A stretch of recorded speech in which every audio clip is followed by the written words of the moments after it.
On today's episode of the show, we're explaining why Terrence Edwards Jr. will lead the Cardinals in scoring. Continuing on along in our player expectations series, coming up on today's episode of Locked On Louisville.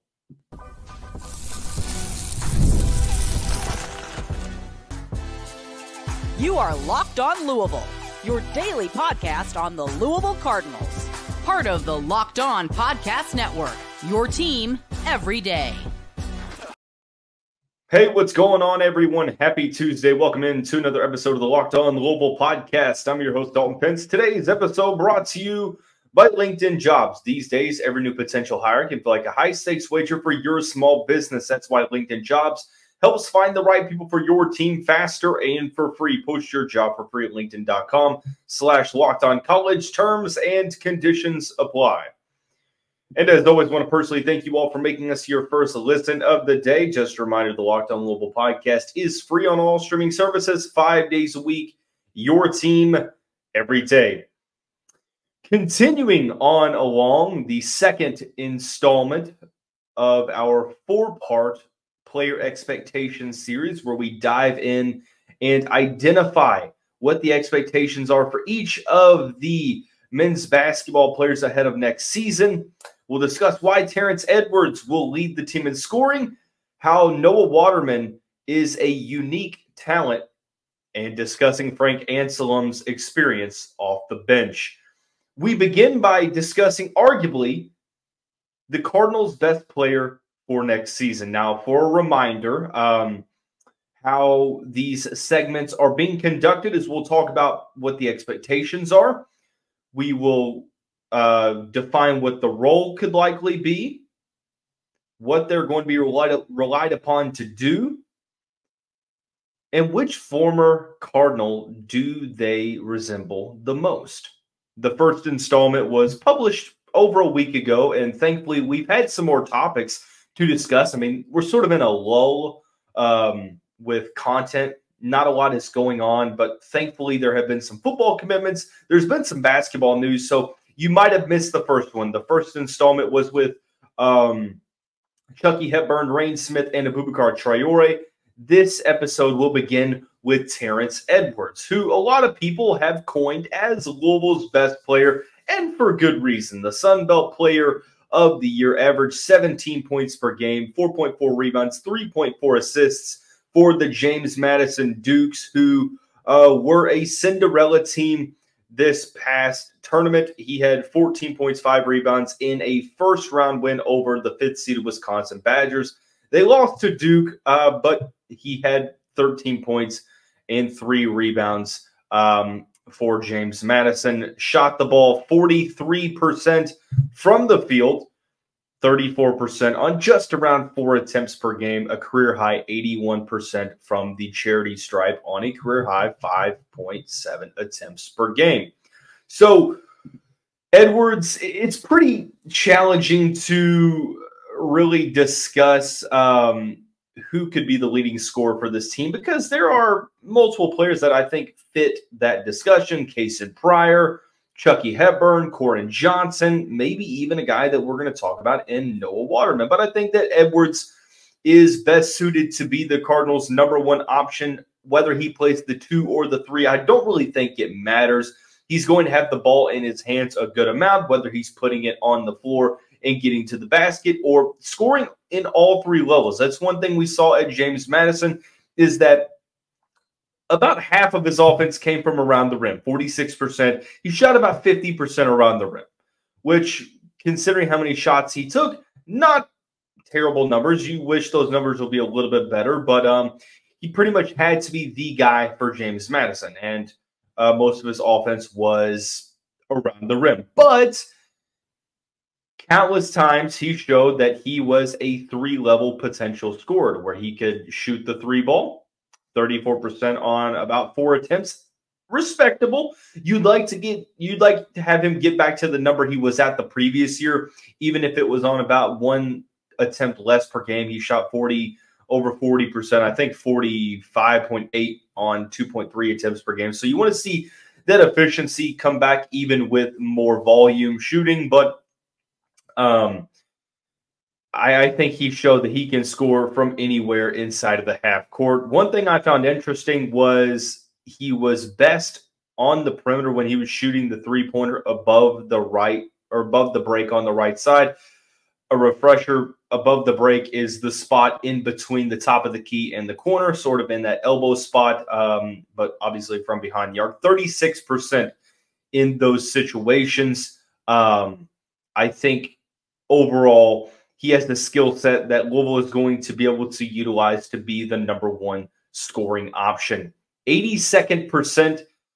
He ranked in the 82nd percentile nationally in spot-up situations.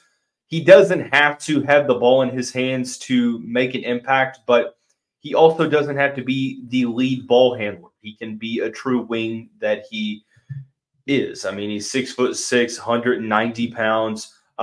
Isolation, 85th percentile, to where it's really hard to check him one-on-one. Does a great job of getting to his spot, crafty finisher around the rim, and most of his offense will be getting towards the basket. I do think he's extremely, strong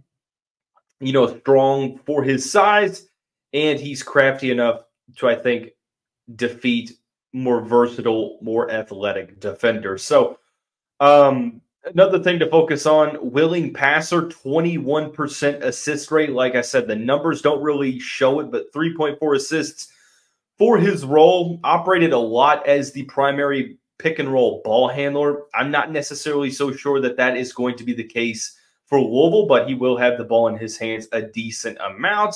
But overall, if you were choosing who the top 3 scorers for Louisville were going to be, I don't think that anyone is going to not include Terrence Edwards Jr. Most people will probably have him inside the top 2. I'm going to put him as #1. I think he's comfortable being the guy. I don't think Chucky Hepburn or Kason Pryor have ever been the guy in college yet. Noah Waterman either. Corin Johnson too. I mean, Edwards has experience to be the go-to guy. Now, thankfully, he won't have to be the only guy. Now, I'm not saying that James Madison didn't have other players, because they definitely did. But what I am saying is that, being relied upon to go get a bucket, I do think Terrence Edwards is being overlooked a little bit, quite frankly, because of how early he committed in the process. So father time and recency bias are just having their effect on the merit of discussion at this point. But I think he's going to be the leading scorer for the Cardinals. There's a good chance he ends up on an all-ACC list, and I think he's going to have a phenomenal year. Statistically, do I think he's going to average 18 a game? Probably not. There's more mouths to feed. There's going to be more substitutions, but I 100% would bank on him scoring in double digits, and hopefully those efficiency numbers can look solid too. When it comes to comparing him to a former Cardinal player, like for some of these guys, it's challenging to do because the skill set is pretty unique. So I went with 2 here. I think that he's going to have the impact of Damian Lee. To where, Damian Lee came in his one season for Louisville out of Drexel, and he was, the go-to guy for Louisville, the Cardinals' leading scorer. When Louisville needed a bucket, they turned to Damian Lee, and more often than not, he delivered. He's not the three-point shooter that Lee was. He's more of a slasher and a guy that's going to take it to the rim. But impact-wise, I see this being very, very similar to what we saw of Lee. Going to be one of the more critical mid-major transfers to the Power 5 level in all of college basketball this season. And I'm excited to see what he can do. I think he's going to affect the game in various ways. The statistical numbers at Louisville might look the same. Lee might average more points per game, but I do think that Edwards is going to be the leading scorer. So you see how the impacts are the same. Playing style and body-wise reminds me a ton of like senior year Wayne Blackshear. Edwards, 6'6", 190 pounds. Blackshear might be a little bit smaller in terms of height, but they both play fairly similarly. Most of the offense comes from putting the ball on the deck, using their strength to get to the basket. I think Edwards is more of a #1 scoring option. Underrated three-point shooters, when they got hot, could be electric from deep. But I think three-point shooting towards the end of Blackshear's career became a strength, and ultimately think that you can get to a level to where their playing styles were fairly similar. So impact to Damian Lee, playing style of Wayne Blackshear is probably the closest. Again, no player is going to be a one-for-one trade-off with a former Louisville Cardinal player. I mean, that just sort of is what it is. So for me, I think that Edwards will be the leading scorer, but I do think that there is a chance that you could see Corin Johnson being the leading scorer. I could see a situation where Chucky Hepburn is there, Cason Pryor. I just imagine that Edwards has the most experience being the number one scoring option at a collegiate program. So by default, that is going to give him the leg up in this specific hypothetical. But all ACC level potential, instant starter for the team, double-digit score. Louisville's really going to rely upon him to be the guy that we hope that he will be. Noah Waterman is next up in terms of player expectations, and it's tough to really identify what those expectations are because he is such a unique talent, one that Louisville, quite frankly, hasn't had in a long time, maybe even ever. I'm not going to go as far as saying ever, but definitely in a long time. And we'll tell you about why that is here momentarily after we tell you about our friends over at LinkedIn. Today's episode of the show is brought to you by LinkedIn Jobs. When you're hiring for your small business, you want to find quality professionals that are right for the role. That's why you have to check out LinkedIn Jobs. LinkedIn Jobs has the tools to help find the right professionals for your team faster and for free. It's not just another job board. LinkedIn helps you hire professionals you can't find anywhere else, even those who aren't actively searching for a new job, but they might just be open to the perfect role. In a given month, over 70% of LinkedIn users don't visit other leading job sites. So if you're not looking on LinkedIn, you're looking in the wrong place. On LinkedIn, 86% of small businesses get a qualified candidate within 24 hours. Hire professionals like a professional on LinkedIn. Post your job for free at linkedin.com/lockedoncollege. That's linkedin.com/lockedoncollege to post your job for free. Terms and conditions apply. Cardinal fans, if you continue to find yourself watching Fox Sports or ESPN and you're getting a little bit tired of all the shouting, look no further. Make the switch to Locked On Sports today, which is a free 24/7 sports streaming channel programmed for you every day to bring you the biggest stories without all the screaming. Locked On Sports today brings you can't-miss analysis, opinions, and news. Streaming 24/7 on YouTube or the free Amazon Fire TV channels app. Part of the Locked On Podcast Network, covering your team every day. Heading into the second segment of the second installment of the Louisville Men's Basketball Player Expectation Series, we begin discussing Noah Waterman, a unique talent that Louisville hasn't had in quite some time, a playing style that Louisville hasn't had in quite some time. For a refresher, Noah Waterman from BYU spent his first couple of seasons not with the Cougars. I want to say they were with, for some reason, my internet completely just broke down for the time being. Detroit Mercy, not Pepperdine. Detroit Mercy's, my apologies. Averaged double figures as a freshman, took a step back as a sophomore, transferred into BYU, only about 5 points per game, and then took a step forward this year. Averaged 9.5 points per game, 5.4 rebounds, 46% from the field, 37% on 4.7 three-point attempts, and 81% from the free throw line. Why is he a player that we haven't really seen for Louisville? Well, I hate to say it, but good shooting, good perimeter shooting just isn't really a common characteristic of Louisville teams.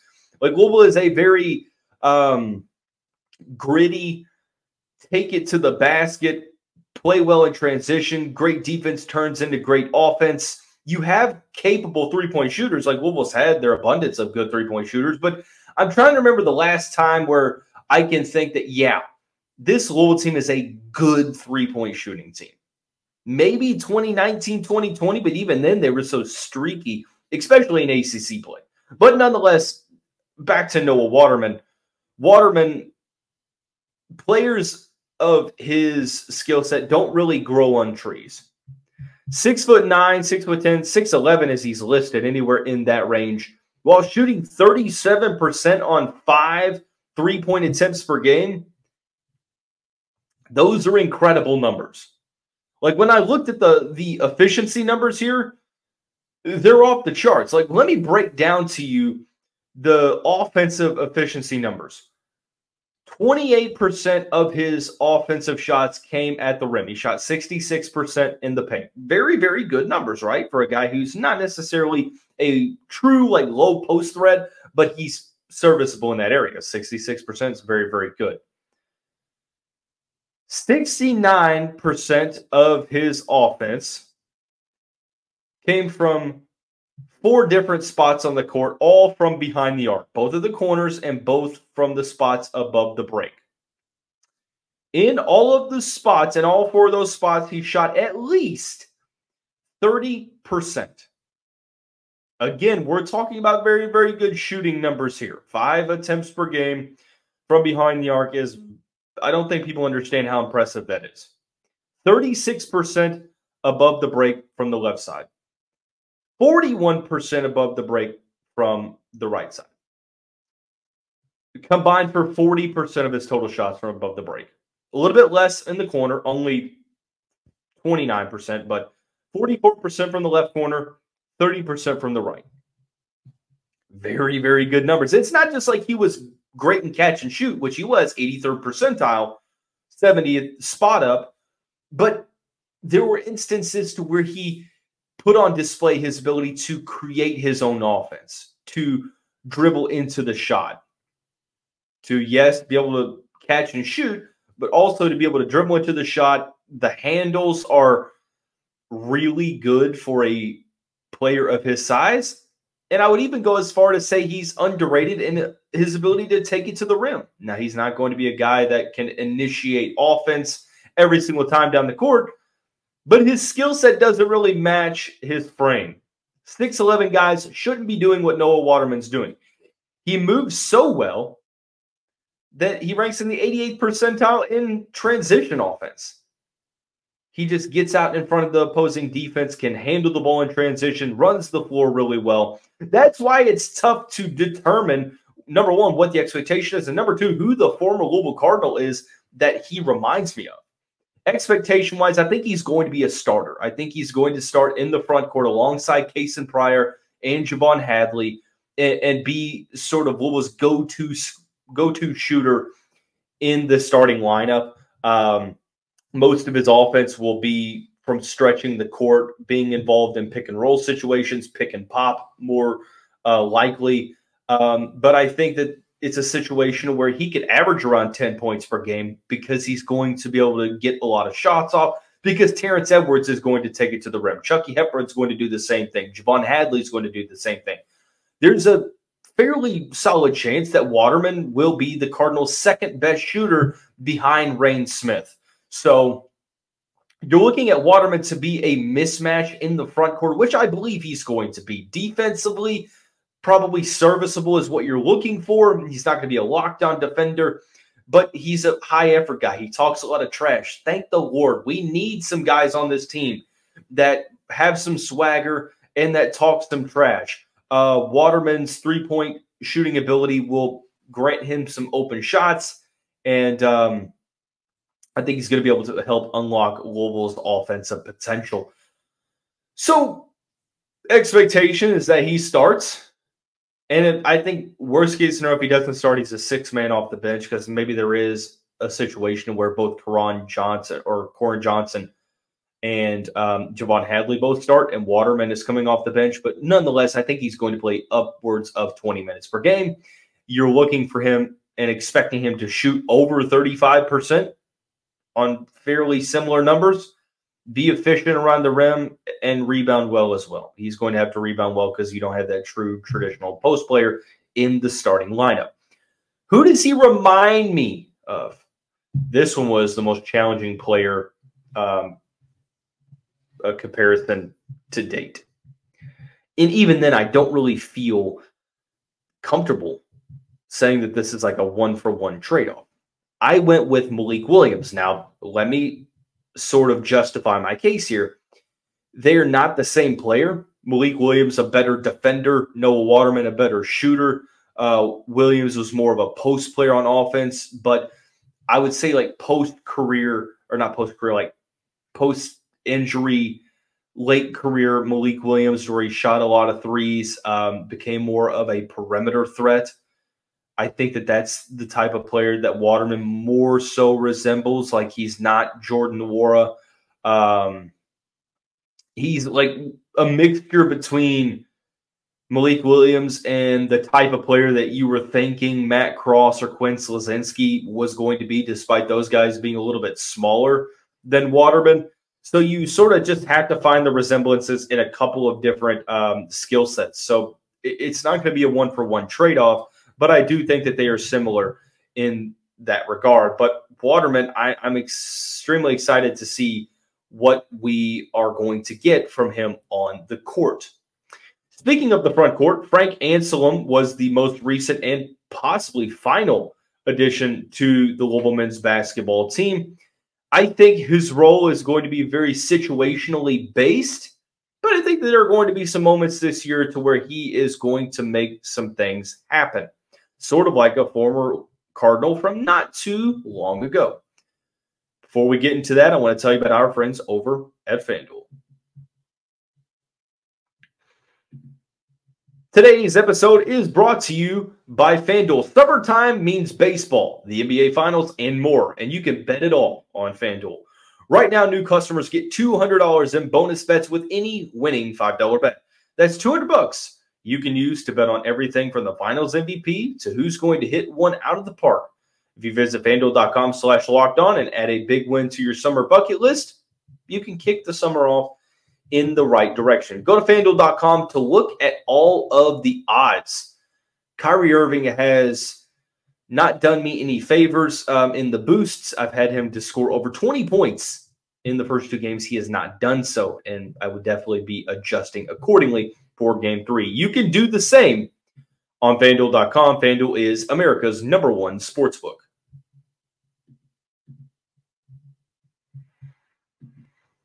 Into the final segment, this second part of the men's basketball player expectation series, we conclude the show by discussing Frank Anselem from the University of Georgia. Spent his first 2 years at Syracuse with Jim Boeheim, didn't really break into much of the rotation, and ultimately transferred to Georgia, where he started 6 games the next season, and even less this season, only averaged 9.1 minutes per contest during the 23-24 campaign, 2.6 points per game, 2.1 rebounds, 0.7 blocks per game, 63% from the field, 62% from the free throw line, and has not even attempted a three-pointer in his college career.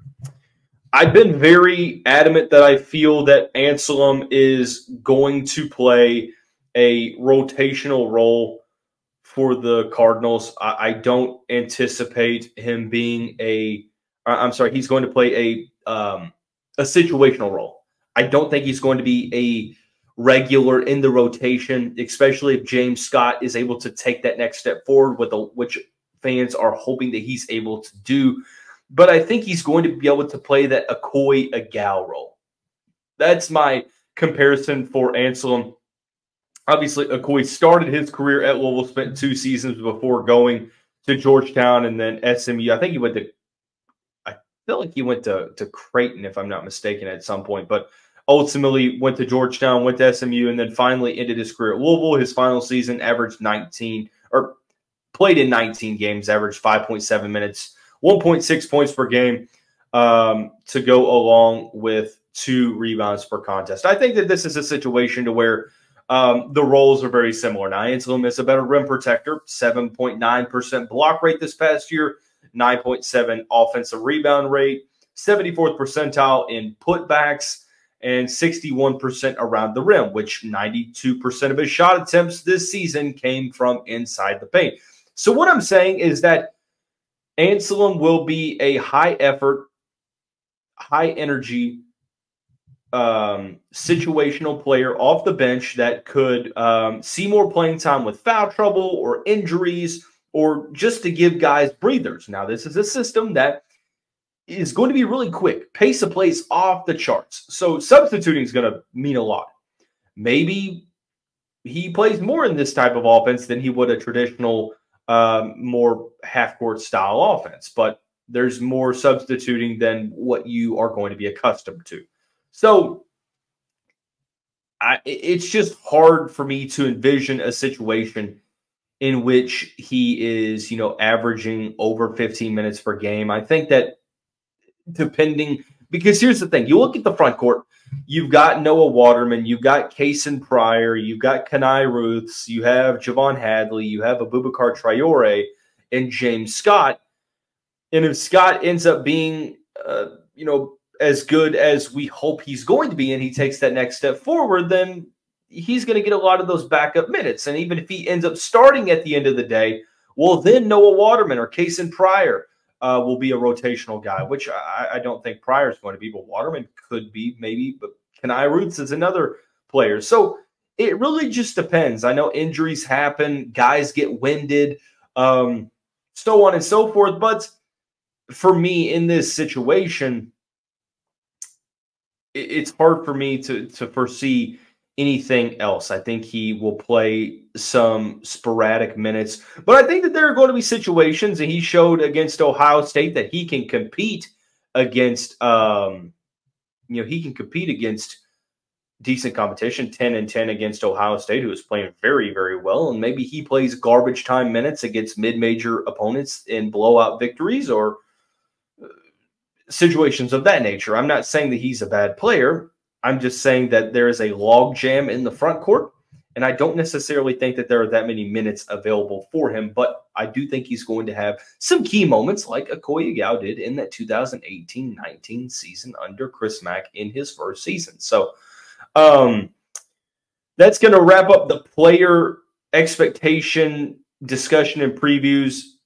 There will be, I'm about 95% positive that there will be a big-time, huge guest on the show later this week that will be on to discuss the basketball team, the basketball program, and his days playing as a Cardinal. So I'm really hoping that we can get things squared away and confirm that. And when it does get confirmed, I will let you know. But very, very good chance that a former Louisville Cardinal great will make it to the Locked on Louisville podcast here coming up at the end of the week. That is going to wrap up this Monday, Monday. I said Tuesday, didn't I? I did at the beginning of the show. I said Tuesday. It's going to wrap up this episode of the week. Everyone have a great day. We'll see you right back here tomorrow.